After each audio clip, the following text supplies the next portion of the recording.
राज chambers परिसरात घडलेल्या धक्कादायक गोळीबार प्रकरणामध्ये मोठी कारवाई करत फरार आरोपी जैद सय्यद उर्फ टायप्या याला तोफखाना पोलीस स्टेशन यांनी अटक केली आहे। पोलीस निरीक्षक जगदीश भांबळ यांच्या मार्गदर्शनाखाली ही कारवाई करण्यात आली।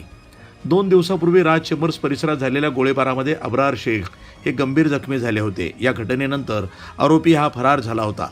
घटनेनंतर शहरात तणावाचं वातावरण निर्माण झालं होतं। पोलीस निरीक्षक जगदीश भांबळ यांनी तातडीनं तपासाची चक्रे फिरवत विविध ठिकाणी शोध मोहीम राबवली। दरम्यान मिळालेल्या गुप्त माहितीच्या आधारे शिंडी बायपास परिसरामध्ये सापळा रचून पोलिसांनी जैद सय्यद उर्फ टायप्या याला शिताफीनं ताब्यात घेतले।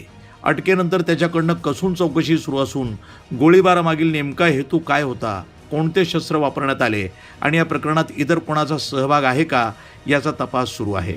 या अटकेमुळे शहरातील नागरिकांनी समाधान व्यक्त केलं असून कायदा आणि सुव्यवस्था राखण्यासाठी पोलीस प्रशासन सज्ज असल्याचं पुन्हा एकदा स्पष्ट झालंय। प्रतिनिधी मोहसिन शेख, न्यूज टुडे 24, अहिल्यानगर।